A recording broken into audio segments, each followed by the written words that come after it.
حضرت عمر کی شہادت ہے. یہودی بول اٹھا, کافر بول اٹھا, اگر 6 مہینے عمر دنیا میں اور رہتے تو دنیا میں کوئی کافر موجود نہ ہوتا. 6 مہینے.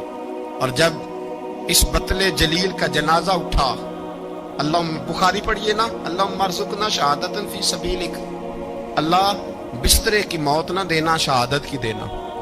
عمر شہید ہوئے, مسجد نبوی میں نماز پڑھاتے, اور جب جنازہ اٹھا تو مدینے کا پھر پیچھے جو دلیر بچے وہ مولا علی تھے. مولا علی, جناب عمر کا جنازہ اٹھا تو سب سے پہلی ہائے جو نکلی وہ حضرت علی کی زبان سے نکلی, اور حضرت علی کی ساری داڑھی آنسوؤں سے بھر گئی. لوگوں نے کہا کہ علی کیا ہوا؟ فرمانے لگے تم دیکھ نہیں رہے جنازہ کس کا اٹھا ہے؟ پلٹ کے دیکھو تو صحیح, تم پتہ نہیں یہ کون گیا ہے؟ کہ حضور کیا ہوا؟ اب فرمانے لگے عمر اس طرح کے کام کر کے گیا ہے, اب ان کے رستوں پہ کون چلے گا؟ حضرت علی حضرت عمر کے جنازے پہ کھڑے ہو کے کہتے ہیں اللہ مجھے اس طرح کے عمل کرنے کی توفیق دے جس طرح کے عمر کر کے گیا.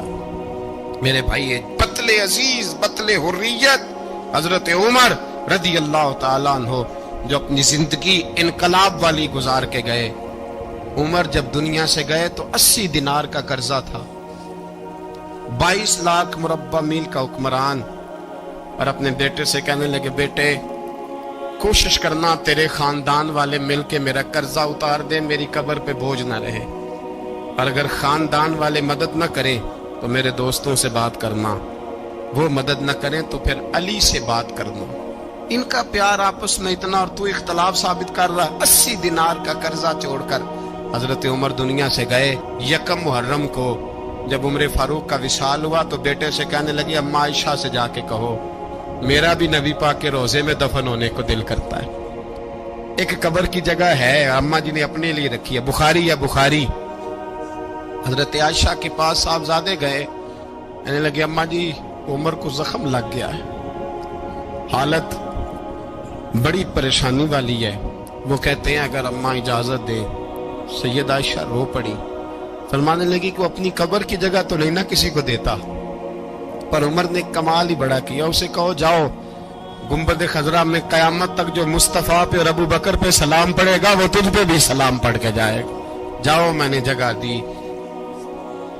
میرا تو دل کرتا تھا کہ فجر سے باتیں شروع ہوں اور سارا دن ہی عمر کی باتیں ہوتی رہیں, سارا دن جناب عمر کی باتیں, سارا دن. اس لیے کہ ذکر جناب عمر کا ہوگا پر راضی اللہ کے رسول ہوں گے. میرے رسول پاک علیہ السلام سب کے لیے دعا مانگتے ہیں نا, حضور کی دعا عام ہے, لیکن مصطفیٰ کریم نے کعبے کا غلاف تھام لیا اور غلاف کعبہ کو حضور نے سینے سے لپٹایا اور سینے سے چمٹا کے کہا اللہ میں نے تو کبھی سوال ہی زیادہ نہیں کیے, میں کرنے آیا ہوں, مجھے عمر دے دے, عمر دے دے. حضور نے مانگ کے لیا. اور پھر جب جس کو حضور مانگے اللہ سے, حضرت عوف بن مالک اشجعی ایک صحابی ہے, حضرت عوف بن مالک رضی اللہ تعالیٰ عنہ فرماتے ہیں کہ جناب ابو بکر صدیق کا زمانہ تھا تو میں نے خواب دیکھا, میں نے خواب میں جناب عمر کو دیکھا, اور میں نے دیکھا کہ کوئی کہنے والا کہہ رہا ہے کہ عمر وہ ہے کہ اللہ کے رستے میں کوئی اسے جتنا مرضی برا بھلا کہے یہ پرواہ نہیں کرتا. کس کے رستے میں؟ بولے سارے. اس کا مطلب ہے اللہ کے رستے میں لوگ برا بھلا بھی, قرآن مجید نے کہا وَلَا يَخَافُونَ لَوْمَةَ لَائِمٍ, کچھ لوگ ایسے ہیں جو برا بھلا کہنے والوں کی پرواہ نہیں کرتے. اور دوسری بات میں نے یہ دیکھی کہ عمر خلیفہ بنے گا, اور تیسری بات میں نے خواب میں یہ دیکھی کہ عمر شہید بھی کیا جائے گا, عمر شہید بھی ہوگا. یہ میں نے 3 باتیں خواب میں دیکھی. فرماتے ہیں میں نے آ کے خواب حضرت ابو بکر صدیق کو سنائی, وہ خلیفہ تھے. وہ کہنے لگے ٹھہر جا, میں عمر کو بلاتا ہوں, اس کے سامنے دوبارہ سنانا, اس کے سامنے. فرماتے ہیں میں نے بلایا حضرت عمر فاروق کو, آ کے بیٹھے, خواب شروع ہوا. کا ایک بات تو میں نے یہ دیکھی کہ آپ ملامت کرنے والے کی پرواہ نہیں کرتے. دوسرا آپ خلیفہ بنے کہ جناب عمر کہنے لگے چپ کر, ابو بکر کے سامنے ہی کہہ رہا ہے, چپ کر, خلیفہ کے سامنے ہی کہہ رہا ہے. حضرت ابو بکر صدیق کہنے لگے عمر اسے کہنے دو, مجھے لگتا ہے رب کی رضا یہی ہے کہ میرے بعد اگر مصطفیٰ کا منبر ملے تو عمر کو ہی ملے. اسے کہنے دو کہنے دو۔ حضرت عمر رضی اللہ تعالیٰ عنہ کو تیسری بات کہی۔ حضرت عوف بن مالک نے کہا آپ شہید کیے جائیں گے، میں نے خواب دیکھی ہے۔ نیک لوگوں کے خواب بڑی حد تک سچے ہوتے ہیں۔ کہا میں نے خواب دیکھی ہے۔ تو حضرت عمر کہنے لگے شہید تو دلیر لوگ ہوتے ہیں، شہید تو دلیر، جسے سارا زمانہ دلیر کہہ رہا ہے وہ اپنے بارے میں کیا کہہ رہے ہیں؟ کہتے ہیں شہید تو دلیر، میں تو کاہل سا آدمی ہوں، سست آدمی ہوں، میں تو اتنا کام ہی نہیں کرتا، تو یہ خواب تو نے جو ٹھیک ہے دیکھا ہے نا پھر سے دیکھنا۔ تو ابو بکر صدیق فرمانے لگے عاجزی نہ کر، انکساری نہ کر، تو جو کہہ رہا ہے ٹھیک کہہ رہا ہے، لیکن مجھے سن کے شکر بھی ہوا ہے اور افسوس بھی ہوا ہے۔ افسوس اس بات کا کہ تیرے جیسا بطل عظیم چلا جائے گا، اور شکر اس بات کا کہ رب تجھے زندگی بھی اعزاز والی دے گا، اور شہادت کی موت دے کے اللہ تجھے موت بھی عزت والی عطا فرمائے گا۔ پر حضرت عمر رضی اللہ تعالی، حضرت عمر کی سادگی اور پھر جناب عمر کی عاجزی، جب انسان اپنے اوپر سوار کر لیتا ہے نا، سوار کر لیتا ہے، میں بدکار پرانا خادم، کسے در ملی نٹ ہوئی، تے واصف یار نے نظر جو کی تھی تے واصف ہی۔ میں اکثر سوچتا ہوں حضور نے جہاں بھی کہا نا، فرمایا میرے بعد نبی ہوتے تو خطاب کے بیٹے عمر ہوتے۔ حضور نے فرمایا عمر جس رستے سے جاتا ہے شیطان وہ رستہ بدل جاتا ہے۔ نبی پاک صلی اللہ علیہ وسلم نے فرمایا میرا عمر وہ ہے کہ اس کی زبان پر حق جاری ہے۔ حضور علیہ السلام نے فرمایا 950 سال حضرت جبریل میرے عمر کی شان بیان کریں تو ان کی عظمت ختم نہیں ہوتی۔ 950 سال جبریل عظمت بیان کرے تو ختم نہیں ہوتی۔ یہ بات ہے حضرت عمر کی، اور فرمایا عمر ابو بکر کی نیکیوں میں سے ایک نیکی ہے، یہ شان ہے عمر فاروق رضی اللہ تعالیٰ عنہ کی۔ حضور نے فرمایا میرے بعد نبی ہوتے تو عمر ہوتے، جس گلی سے عمر آئے شیطان رستہ بدل جائے۔ میرے عمر فاروق کی شان 950 سال بیان ہو تو ختم نہ ہو۔ عمر کی زبان پر اللہ حق بیان کرتا ہے، جو عمر کہتا ہے وہی رب کر دیتا ہے۔ حضور ساری زندگی فضیلتیں بیان کرتے رہے، عمر جواب میں کیا کہتے ہیں؟ کوئی بتائے نا کہ یہ والی حدیثیں کبھی عمر نے بھی روایت کی ہوں کہ حضور نے میرے بارے میں یہ کہا ہے۔ یہ روایتیں وہ روایت نہیں کرتے، ان سے جب لوگ کہتے عمر تیری بڑی بات ہے تو عمر رو پڑتے، کہتے میں تو اونٹ چرانے والے باپ کا بیٹا ہوں، میں تو اونٹ چرانے والے باپ کا بیٹا ہوں، اونٹ چرا۔ اس سے آگے عمر گئے ہی نہیں ساری زندگی، اس سے آگے لفظ ہی نہیں ادا کی۔ اور میں تو بھائی اونٹ چرانے والا، میرا باپ تو اونٹ چرایا کرتا تھا، 10 اونٹ تھے، میری ڈیوٹی ہوتی تھی، سنبھالے نہیں جاتے تھے، ابا ڈنڈوں سے مارتا تھا۔ ساری زندگی عمر حج کرنے گئے، ایک خشک تنا کھجور کا عمر فاروق رضی اللہ تعالیٰ عنہ نے اس کو اپنے کلاوے میں لیا، رونے لگے۔ لوگوں نے کہا عمر کیا ہوا؟ فرمانے لگے یہاں میں اونٹ چرایا کرتا تھا، یہاں میں اونٹ چراتا تھا، 10 اونٹ سنبھالے نہیں جاتے تھے۔ دیکھو رسول اللہ کی شان، آج ساری امت چلانے کا طریقہ عطا فرما دیا ہے۔ سارے صحابہ مل کے آئے، کہنے لگے عمر فاروق سے کہنا ہے نبی پاک کے زمانے میں تو ظاہراً غربت تھی، ابو بکر کے دور میں بھی غربت تھی، اب تو بڑا محال ہے، عمر سے سفارش کرو کہ عمر نیا کرتا پہنا کرے۔ ملکوں کے سفیر آتے، عمر وہی پھٹی پرانی چادر اوڑھ کے اور وہی کئی جگہ پہ پیوند لگے سوٹ پہن کے سفیروں کے سامنے بیٹھ جاتا ہے۔ عمر کو مشورہ دو، طے ہو گئی بات۔ سب نے جب مشورہ دے لیا تو سارے کہنے لگے یہ بتاؤ شیر کی مونچھ کو ہاتھ کون لگائے گا؟ کہنا کس نے ہے؟ بندہ بھی تو ڈھونڈو نا۔ نے کہا جناب میرا یہ خیال ہے کہ مولا علی شیر خدا کہیں گے، کیونکہ جس شخص کی عمر کو سب سے زیادہ حیا کرتے دیکھا وہ شیر خدا مولا علی ہے رضی اللہ تعالی علی کہیں گے۔ اس لیے کہ جناب علی تو کئی دفعہ جب گفتگو کرتے تھے تو حضرت عمر چپ کر جاتے تھے اور فرماتے تھے علی نہ ہوتا تو میں ہلاک ہو جاتا۔ تو کہا علی سے کہو۔ جناب علی شیر خدا کو بلایا، کس کام کے لیے؟ جی اللہ اکبر۔ یہ ذرا اپنے اس دور پہ اس بات کو ذرا لاکا جناب ان سے کہیں کہ زیادہ نہیں، ایک کرتا نیا پہن لے، سفیر آتے ہیں وزیر آتے ہیں تو ایک کرتا نیا پہن لے۔ حضرت علی کو بلایا، آپ فرمانے لگے کوئی اور بات ہوتی تو میں کہہ دیتا، یہ والی میں نہیں کہہ سکتا، کوئی اور ہوتی تو میں میں عمر کو کئی دفعہ کہہ دیتا ہوں، جلال میں بھی تو سن، یہ والی میں نہیں کہہ سکتا، میں تمہیں ایک مشورہ دیتا ہوں۔ کہ وہ کیا؟ کہنے لگے سیدہ عائشہ صدیقہ سے کہو، وہ مومنوں کی ماں ہے، عمر ٹالے گا نہیں۔ اماں جی سے جا کے کہا اماں جی نیا کرتا عمر سے کہیں پہن لیں، وزیر آتے ہیں، بڑے بڑے لوگ، تو چلو کوئی عرض نہیں۔ اماں جی نے کہا اچھا کوئی بات نہیں، میں بلا لیتی ہوں۔ جناب عائشہ نے پیغام بھیجا، جب خادم نے کہا نا مصطفیٰ کے گھر سے پیغام آیا ہے، تو 20 لوگ بیٹھے تھے، عمر کانپتے ہوئے اٹھے، کانپتے دوڑے۔ حضرت عائشہ پردے میں تھی تو فرماتی ہیں عمر اتحیات کی حالت میں بیٹھ گئے۔ کہا اماں جی دیر تو نہیں ہو گئی مجھے آنے میں؟ کہا نہیں، ٹائم پہ آ گئے ہو، کس لیے بلایا تھا؟ کہا عمر دیکھو غربت کے معاملات اور ہوتے ہیں، جب اللہ آسانی دے تو کوئی چیز استعمال کرنا حرام نہیں ہوتی، اگر حرام ہے تو بتاؤ۔ کہا نہیں اماں جی حلال ہی ہے۔ تو فرمایا پھر اتنے سفیر آتے ہیں، مشیر آتے ہیں، اب تو مال غنیمت بڑا آتا ہے، ڈھیر لگ جاتے ہیں مسجد میں، تو چل ایک نیا کرتا تم بھی پہن لیا کرو، اور آپ نیا کرتا پہنو گے تو دھاک بیٹھے گی غیروں پر، تو صحابہ کا مشورہ ہے کہ آپ نیا لباس پہنے۔ اماں جی کہتی ہے میں نے حکم دیا تو عمر چپ کر گئے، گردن جھک گئی۔ تھوڑی دیر کے بعد سیدنا عمر فاروق نے سر اٹھایا تو داڑھی پہ آنسو گر رہے تھے، رو پڑے، کہنے لگے پاک محبوب کی پاک بیوی جیسے حکم کرتی ہو میں حاضر ہوں، پر مجھے وہ والا لباس پہنانا جو میرے مصطفیٰ نے پسند فرمایا ہے، اگر یہ رنگ رسول پاک کا ہے تو میں حاضر ہوں، اور اگر نبی پاک کا نہیں تو پھر جیسے آپ حکم کریں۔ جناب عائشہ کہتی ہو عمر روئے تو میں زیادہ روئی، میرا پلو بھیگ گیا آنسوؤں سے۔ میں نے کہا عمر آپ جائیے۔ عمر یوں نکلے تو جو صحابہ کھڑے تھے وہ کونے میں تھے، سارے آ گئے۔ کہا اماں جی کیا بناؤ؟ فرمایا بھائی تم سب جو باتیں کہتے ہو وہ اپنی جگہ ٹھیک ہیں، پر عمر جو بات کرتا ہے وہ سب سے زیادہ ٹھیک ہے۔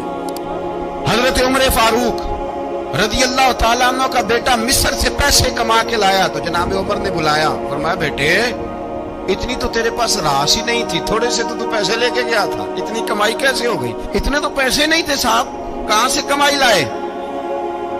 اس نے کہا ابا جی وہ جو میرے چچا ہے نا مصر کے گورنر، آپ کے دوست، انہوں نے میری مدد کی ہے۔ فرمایا جتنے لوگ گئے تھے سب کی ہے مدد اس نے؟ کہا نہیں صرف میری کی۔ فرمایا تیری کیوں کی؟ تیری کیوں کی؟ کہا حضور آپ کے دوست ہیں۔ فرمایا چپ کر، حضور انہوں نے مجھے اتنے پیسے دیے، میں نے کاروبار میں ڈالے تو نفع آیا تو میں ان کی رقم دے کے۔ فرمایا خاموش ہو جا، باقی جتنے لوگ گئے تھے سب کی مدد کی اس نے؟ کہا نہیں حضور صرف میری کی۔ فرمایا اس نے تیری مدد نہیں کی، اس نے خلیفہ کے بیٹے کی مدد کی، اس لیے کہ وہ خلیفہ کو اپنے حق میں نرم کر سکے۔ فرمایا آدھا مال تیرا ہے، آدھا مال غنیمت کا ہے، مال خزانہ کا ہے، مسلمانوں کا ہے، اس لیے کہ تو جو وہاں سے مال کما کے لایا ہے وہ اپنے باپ کے خلیفہ ہونے کی وجہ سے کما کے لایا ہے، لہذا رکھ ادھر۔ یہاں کہتے ہیں کدھر سے آیا، کیسے آیا، کون سا حساب دیں، کیا کریں؟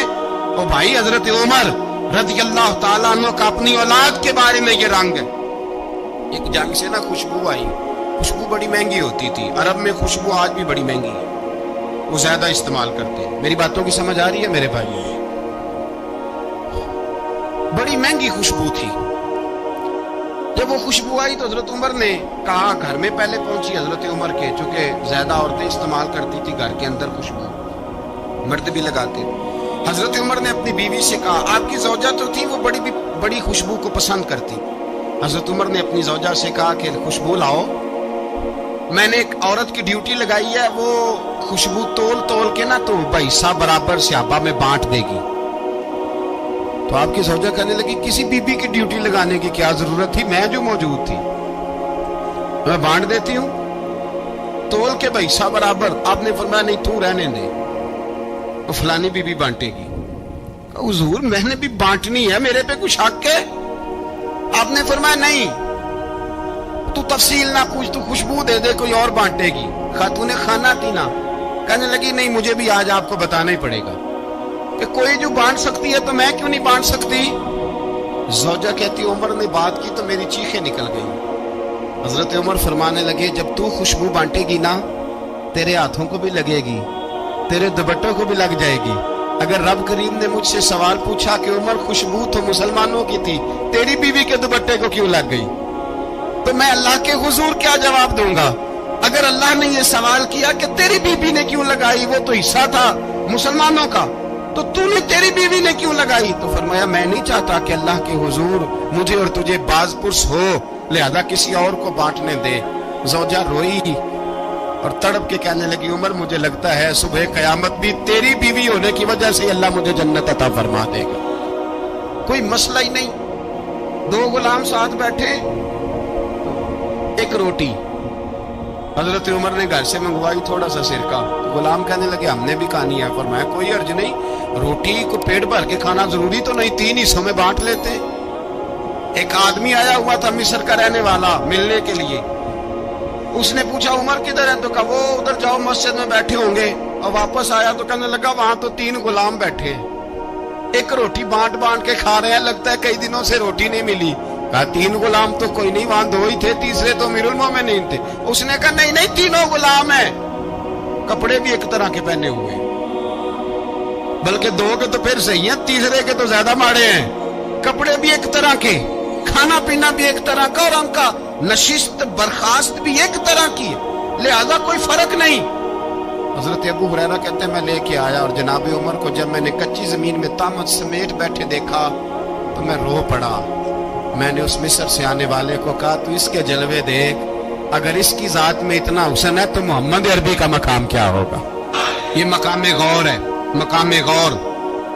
حضرت عمر نے گورنروں کو خط لکھے تھے کہ زبردستی کسی کو مسلمان نہیں کرنا، جہاں ان کی عبادت گاہیں بنی ہو گرانی نہیں، کوئی مندر کوئی گرجا ضائع نہیں کرنا، بات دور نکل جائے گی۔